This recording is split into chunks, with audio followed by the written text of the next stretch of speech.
아니, 나 진짜 고민 많잖아. 내가 매일같이 이렇게 열심히 운동하는데도 뱃살은 그대로라니까. 진짜 이거 어떡해. 우리 나이엔 먹는 걸 줄여야지. 난 먹는 거 줄이곤 난 하루도 못 살아. 난 그렇게 못 살아. 저는 많이 먹지도 않고 매일 걷고 그러는데 몸무게가 자꾸 늘어요. 뱃살만 뺄 수 있으면 뭐라도 하겠는데 말입니다. 누가 그러는데 그 뱃살 빼는 데는 윗몸 일으키기가 최고라던데요. 아유 참말입니까? 그럼 걷는 거 말고 윗몸 일으키기를 해야겠네요. 아따, 당신 요새 갑자기 왜 이렇게 윗몸 일으키기 열심인 거예요? 이? 아유 잔말 말고 발목이나 꽉 잡으라 아닙니까? 아따, 힘들다. 아이고, 내가 뱃살 안 나오고 허리 자력하면은 당신도 보기 좋다 아닙니까? 아따, 그야 그렇지만 너무 무리해서 하면 탈난다니까. 그만해요. 이? 우리 엄마 오늘은 왜 운동 안 하고 누워만 계실까? 설마 작심삼일? 네 엄마가 그렇지. 이? 아따, 며칠가나 했다. 이? 하루도 안 갔네. 그지? 아유 참 부자가 아주 나 놀리는데 신이 났어. 자고 일어났더니 허리가 당기고 아파서 꼼짝을 못 하겠어요. 무리해서 윗몸 일으키기를 하다가 허리 통증이 심해진 40대 여성의 사연이었습니다. 오늘 활기찬 클리닉에서는 허리 디스크 비수술 한방 치료에 대해서 알아보겠습니다. 네, 여러분의 활력 넘치는 인생을 위해 활기찬 클리닉 함께 하시죠. 활기찬 클리닉 오늘은요 허리 디스크 비수술 한방 치료에 대해서 알아봅니다. 황규현 원장님 모셨습니다. 인사 나눠볼게요. 안녕하세요. 안녕하세요. 어서 오세요. 네, 오랜만에 한방계 BTS. 네. 한방계 BTS. 그렇죠. 와. 우리 원장님을 또 이렇게 모셔봤습니다. 네, 어떠세요? 영광이네요. 한방 BTS라는 단어는 태어나서 처음 들어보는데 우리 황규현 원장님께서 워낙 또 네. 훈남 외모를 또 가지고 계셔가지고 잘생기셨어요. 저도 모르게 좀 별로 이렇게 소식어가 나왔는데 네. 오늘의 주제는요 바로 허리 디스크입니다. 워낙 많이 들어본 질환이죠. 말 나온 김에 이 허리 디스크가 정확히 어떤 질환인지 좀 짚고 넘어가 볼까요? 네, 허리 디스크라는 이름은 사실 질환의 이름이 아니라 척추에 존재하는 추간판의 영어 이름입니다. 그래서 허리 디스크의 정확한 질환 이름은 바로 요추 추간판 탈출증입니다. 그렇군요. 그래서 이름 그대로 허리뼈 사이에 있는 추간판 조직이 탈출되게 되면서 네. 허리 통증이나 다리 저림 등의 증상이 나타나는 질환을 말하는데요. 네. 이 추간판이라고 하는 조직은 허리뼈, 특히 척추뼈 사이에 위치하면서 척추뼈의 움직임을 도와주고 안정성을 주고 척추를 전체적으로 지지하면서 충격을 흡수하는 역할을 해줍니다. 네. 이러한 추간판의 바깥쪽을 구성하고 있는 섬유륜에 균열이 생기고 내부에 있는 수액이 빠져나오고 척추뼈의 경계를 넘어가게 되면 네. 이때 우리가 추간판 탈출증이라는 이름을 부르게 되는 것이고 이것이 허리뼈에서 발생하게 되면 요추 추간판 탈출증이라고 부르게 됩니다. 그렇군요.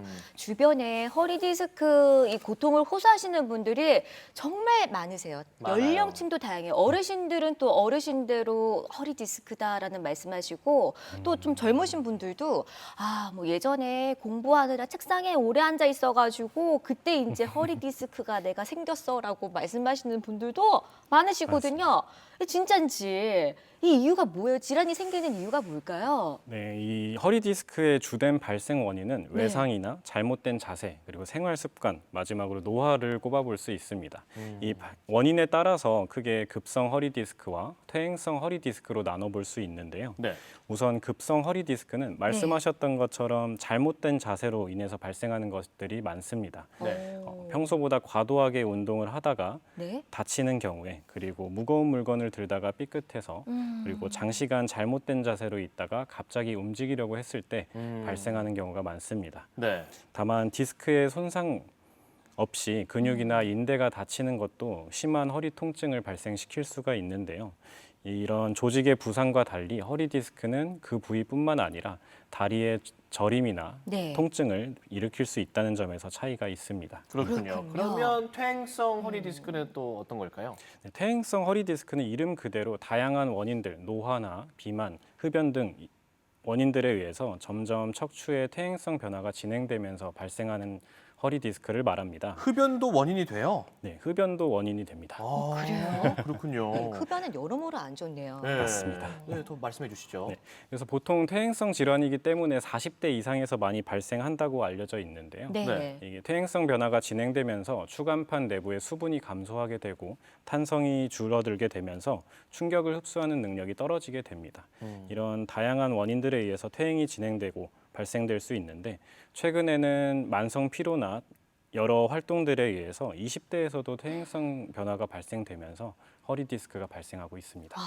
이제는 뭐 연령 상관없이 조심해야겠습니다. 네, 뭐 금주부터 금연 여기에다가 또 바른 자세가 굉장히 중요할 것 같다는 생각이 드는데 그렇다면 허리 디스크를 좀 의심할 수 있는 대표적인 증상이 있다면 어떤 게 있을까요? 뭐 단순히 허리 통증일까요? 맞습니다. 가장 주된 증상은 당연히 허리 통증인데요. 네. 허리 통증뿐만 아니라 허리에서 엉덩이 아니면 발끝까지 이어지는 통증과 저림 증상이 나타날 수 있습니다. 네.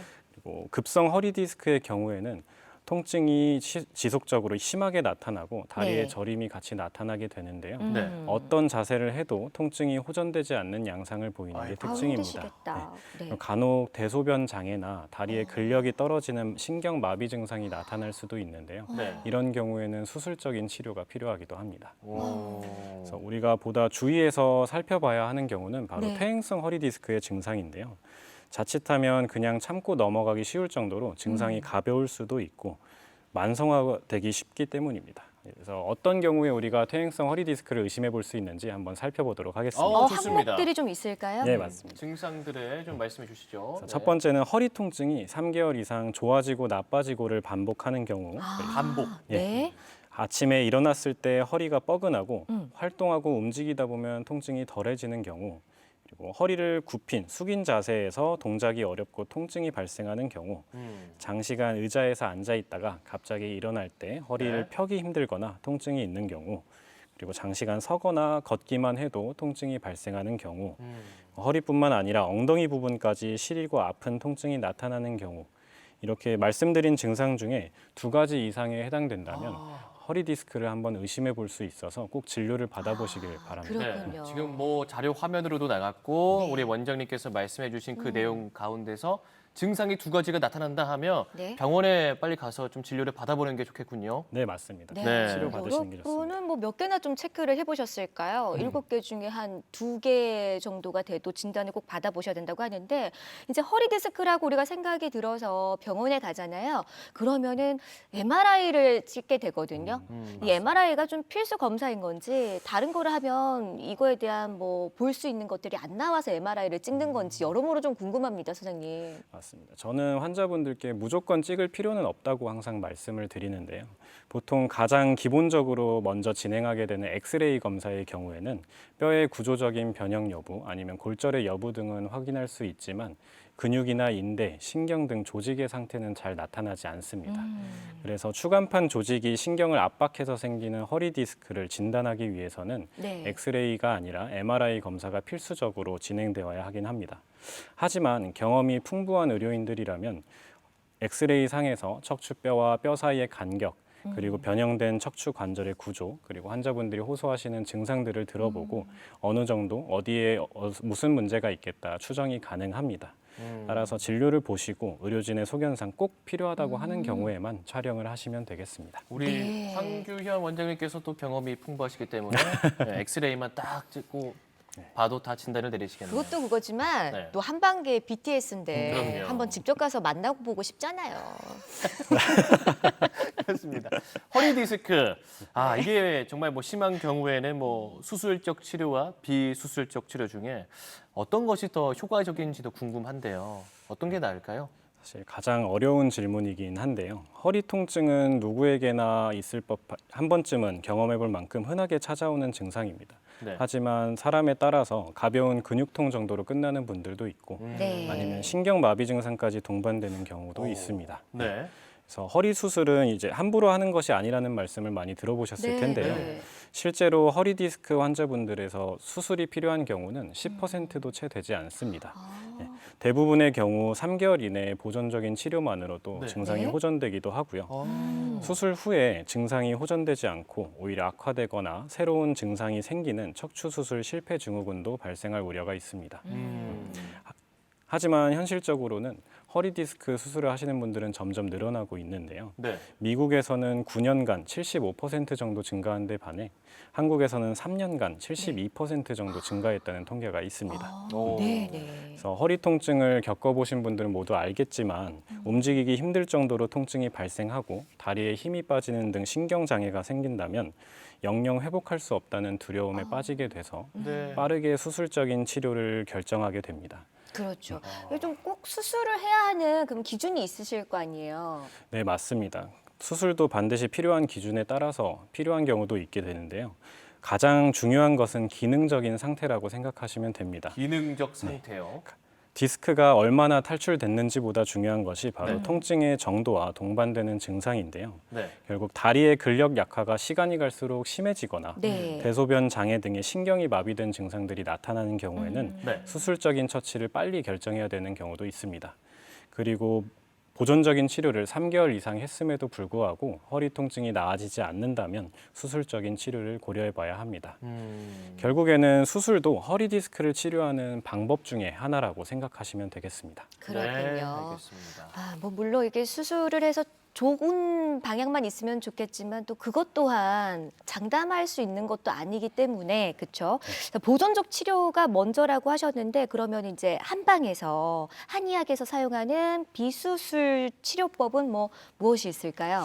네, 우선 한의학에서는 허리 디스크를 치료할 때 통증 완화에 그치지 않고 스스로 치유할 수 있는 능력, 재생 능력을 회복시켜주는 데까지를 목표로 합니다. 네네. 허리 디스크를 치료하기 위해서는 추나 치료, 침, 약침, 뜸, 부항, 한약 치료 등을 활용해서 치료를 하게 되는데요. 네. 제가 각각 어떤 효과들이 있는지 한번 설명드려 보겠습니다. 첫 번째는 추나 치료인데요. 네. 말 이름 그대로 밀고 당기면서 치료한다는 뜻으로 근육과 관절에 밀고 당기는 자극을 줘서 치료하는 방법을 말합니다. 그래서 한의사가 직접 손 또는 신체의 일부 아니면 도구 등을 활용해서 환자의 신체에 유효한 자극을 주어서 구조적이고 기능적인 문제를 해결해주는 한방 수기요법입니다. 단순히 불균형을 교정하는 데 그치지 않고 비정상적인 관절과 인대, 근육의 상태를 되돌리고 통증을 감소시켜 주어서 신체 기능을 향상시켜주는 치료법입니다. 두 번째는 침 치료인데요. 침 치료는 모두들 한 번쯤은 꼭 경험해 보셨을 만큼 많이 활용되는 치료법입니다. 네네. 이 사용되는 침의 종류, 침을 놓는 혈자리, 그리고 자극하는 방법에 따라서 매우 다양하게 활용되는데요. 허리 디스크에서는 주로 근육의 이완, 통증의 감소, 기능의 개선을 목표로 사용하게 되고 손상된 근육과 신경의 재생력을 높여주는 목표로도 활용할 수 있습니다. 네, 저희가 이제 마지막 질문을 드려야 하는 시간인데, 제일 중요한 허리 디스크 관리와 예방법에 대해서는 말씀을 못 드렸어요. 그냥 그 주제로만 좀 한 3가지가 있는 걸로 알고 있는데, 크게만 좀 그것만 말씀해 주시죠. 네, 예방법 관리. 예방법 관리법 중에서 하지 말아야 할 것 3가지만 말씀드리겠습니다. 네, 짧게만 바로 해주세요. 체중 증가하시면 허리가 할 일이 많아지면서 척추가 결국 퇴행되는 속도가 빨라지게 되고요. 네. 네네. 두 번째는 편측성 운동입니다. 아하. 몸의 오른쪽 왼쪽 한 곳만 사용하게 되면 네. 역시 척추가 안 좋아질 수 있고 네. 마지막은 바로 앉아 있는 것입니다. 네. 서 있는 것보다 앉아 있는 것이 허리에 많이 무리가 되게 되므로 꼭 앉아 계신다면 자주 일어나서 스트레칭 하시는 것이 좋습니다. 알겠습니다. 네, 알겠습니다. 자, 그러면 이 3가지는 꼭 기억해 주시길 바라겠고요. 오늘은 허리 디스크 비수술 한방 치료에 대해서 이야기 나눠봤습니다. 오늘 도움 말씀 고맙습니다. 감사합니다. 감사합니다.